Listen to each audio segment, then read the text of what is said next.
Burbs. They're having a moment. They haven't quite surpassed pirates, zombies, or Vikings in the board game world, but they're making a play. And with the introduction of this game, Wingspan, designed by Elizabeth Hargrave and published by Stonemaier Games. winning the game of the year, the Spiel des Jahres, or as Lee likes to call it, The Spiel des Jahres. the Spiel des Jahres. Wingspan has become the queen of the hill of all burb games. So we'd like to tell you a little bit about Wingspan, what it's like to play it, and what it looks like on the table. We're out here in our beautiful backyard right now for this introduction, where usually is filled with bird song and they're flying to and fro, but of course now since we're filming, there's only these two little lonely creepers back there. Look at them over there. The hairless apes is at it again. Did you hear him call us burbs? The ultimate insult. Why don't we just call them humans?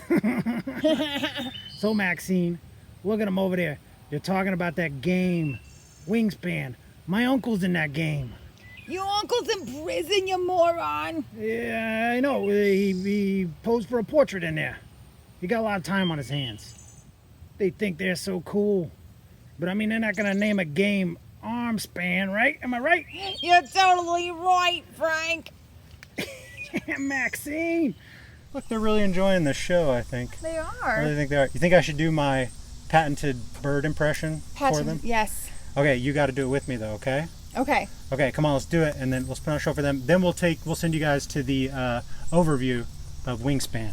Got it. Ready? Ready. Bird impression. You got to do it with me. Okay. Caw-caw! Caw-caw! Oh my god, what are they doing now?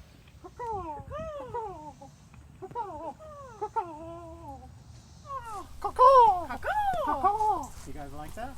You guys like that? I'm definitely gonna crap on the hairy one. Hurry up and get to the review. I want to see my uncle on TV. All right. I'm going to give you a quick overview of what Wingspan is all about. So you'll see all these components. I've got them condensed together. You'll spread them out a little bit more throughout the game. You got your player board. You got your card layout here. This is actually the lid to this container for storage of the game.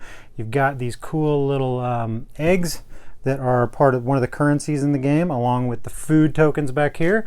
And how you get your food is with these dice here and this cool little bird feeder dice tower, which is pretty cool. So also you've got this here, which is the round tracker board and scoreboard for these end of round goals. So basically, here's how a game of Wingspan works. You get a hand of 5 bird cards at the beginning and one of each food types. You can then keep a number of cards, as many as you want, but then you're going to turn in a food for every card that you keep. So if you keep all 5 cards, you're going to lose all your food. If you keep 3 cards, you get to keep 2 food, blah, blah, blah. So what are we doing with these cards? We're going to be putting them out on this action board in order to increase the effectiveness of our actions. So, but each bird you can see has a few things on the cards. The birds have a type of environment that they can live in, food that they need to eat, points on them, nest type, and then they'll have one of 3 different color actions on them. There's a brown action, a pink action, and then there are some birds that have a white action or no action at all. There's so many different cards, so the spread of cards is going to be completely different, but you're going to get some of each of these types throughout the game. And the differences in those are these brown cards, these brown actions are going to be kind of the engine building side. They're going to be persistent actions that you'll be able to take when you trigger these actions. So let's talk about the actions. First thing you can do is play a bird out of your hand. In order to do that, you need to have the food cost of the bird and play it into the proper environment. So this bird would have to be played to the farthest of the left of that. I would use one of my action cubes right here, and I would pay the associated two worms that I would have to have and put them down there.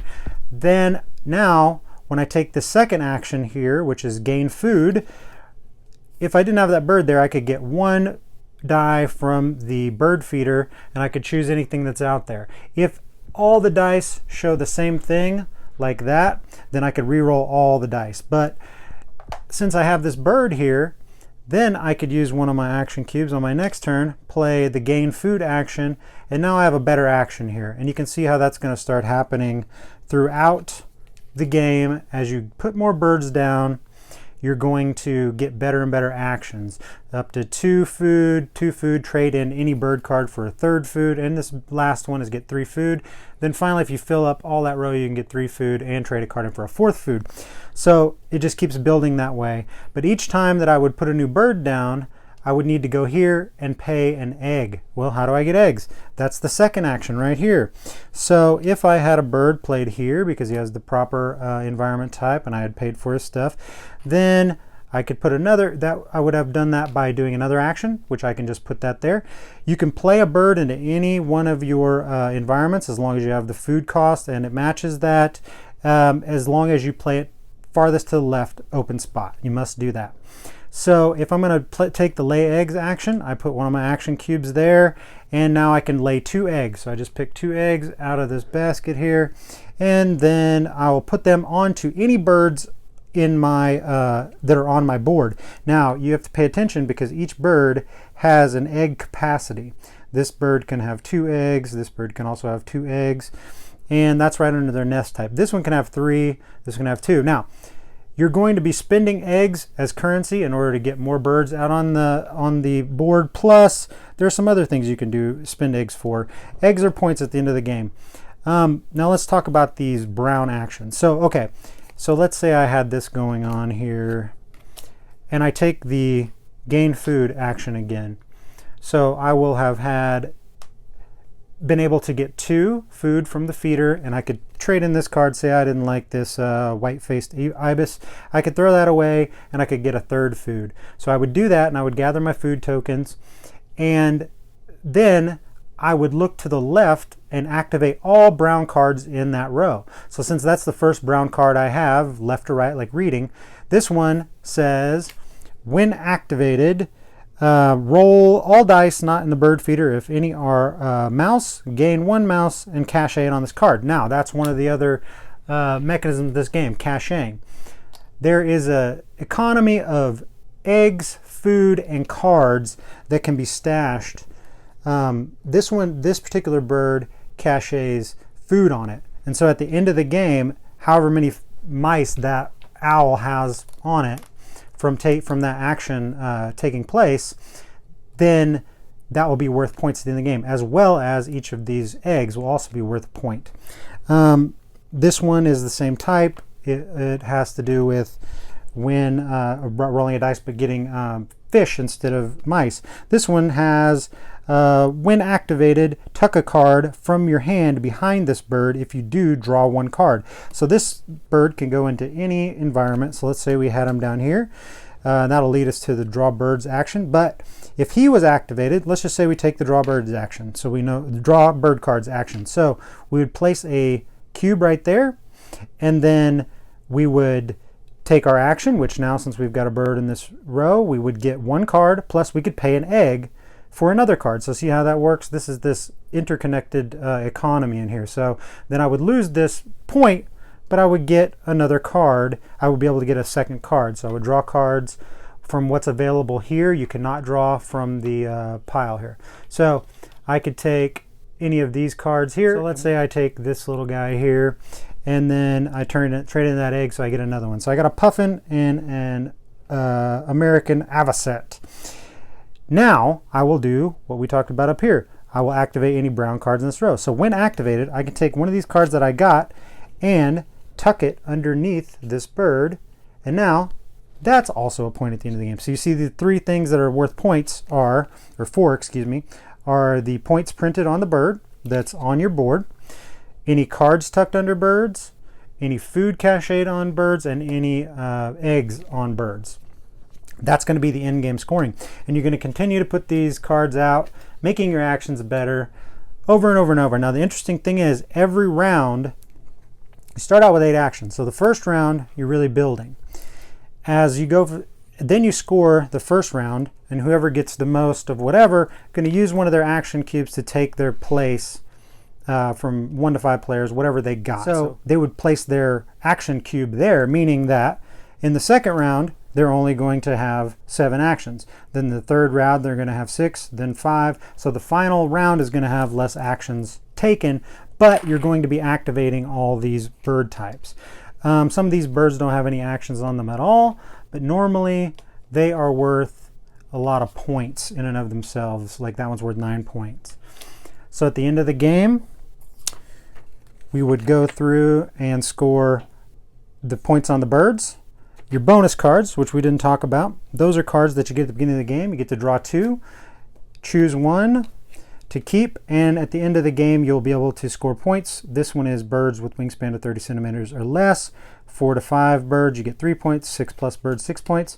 This one is birds that have at least 4 eggs laid on them. You get 1 point per bird. You would add that up. Then the eggs, food on cards, and the tucked cards like we talked about. You can also get more of these bonus cards throughout the game with certain birds will allow you to look at some and then choose others. And I mean, that's really it. That's pretty much the game in an eggshell. Wah wah. It's all about the interactions between the cards and what happens between players whenever there's certain cards that allow everyone to get something out of the bird feeder, or you're looking for someone else to take a certain kind of action, which will trigger one of your actions. These pink actions, didn't really talk about them that much. They are those types. This one says, once between turns, when another player takes the gain food action, if they gain any number of rats, also gain a rat from the supply and cache it on this card. So if someone else was to select a rat out of the bird feeder, then you would get to take a rat and cache it on that bird. Now that can happen, say you're in a 5-player game and you do it on the person right after you. You can't do that again, even if someone gets rats, until it's been your turn and goes back around again. And that's really it. That is an overview of how to play the excellent Wingspan. And we're back now with our review of Wingspan, featuring our patented new rating system that is all the rage in the board game world. So we're going to list off our pros and our cons. It's the most unique rating system of all time. And Absolutely. Then we'll tell you whether we recommend this game, Wingspan from Stonemaier Games. So babe, you've said many times that engine builder games are your favorite type of games, right? Is They that true? absolutely are, yes. And Wingspan is a perfect engine builder game. It lets you just concentrate on your own board, and you kind of need to pay attention to your opponents, but really you're building your own engine to get the most efficient, effective plays. Absolutely, because anytime that anybody does anything that affects you, it's usually positive, almost always positive, or you do something and they get something good too. So it's like there's very little negative interaction with each other. It's all just enough to keep you involved on other people's turns. And yeah, I think this may be the best engine builder I've ever played. I think it's better than Race for the Galaxy. You really like San Juan, I said, but I think this blows it out of the water. I agree. With the addition of the next part that is in our pros list, which is the components and the artwork and the presentation of the game, right? Absolutely. So that's a big plus for this game. Stonemaier always puts together a beautiful package, but they really outdid themselves with the three women artists in this game. Did a fantastic job. The bird art looks like National Geographic style, fine art, paintings of each individual species, and there's more blue-footed boobies and I don't know, speckled nuthatches than you can shake a speckled nuthatch at. It's like all these birds you had no idea about, and there's some facts on there too about their wingspans and whatnot. You can tell what bird is bigger than other birds and whatnot.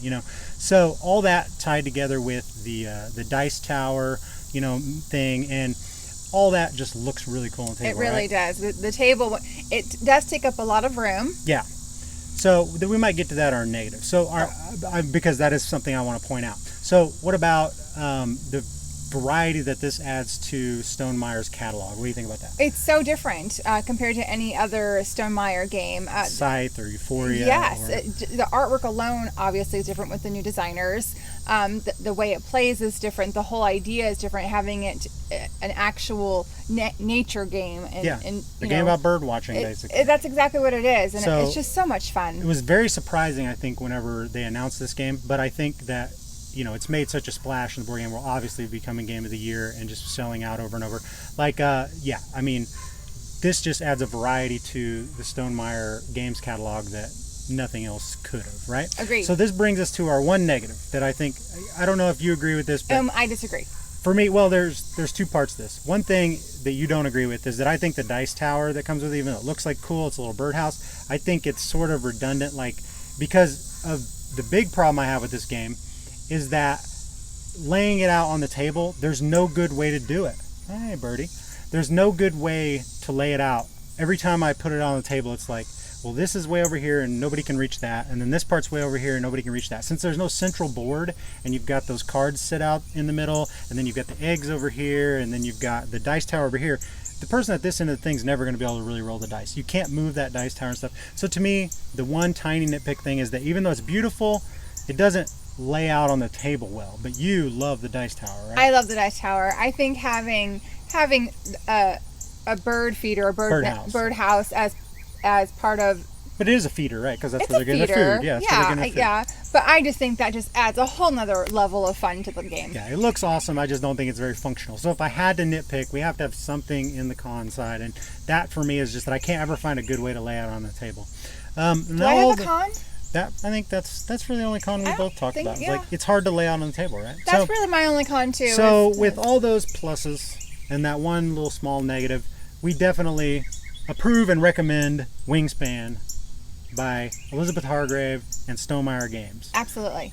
So now that we've made a friend with all of our winged creatures in the yard, I do believe, look at those guys. They're still back there. They can't get enough of us. Caw, caw, caw. We'll see you later. Bye.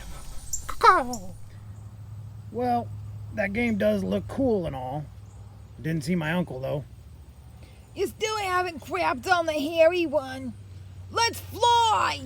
To the skies, Maxine! Yeah!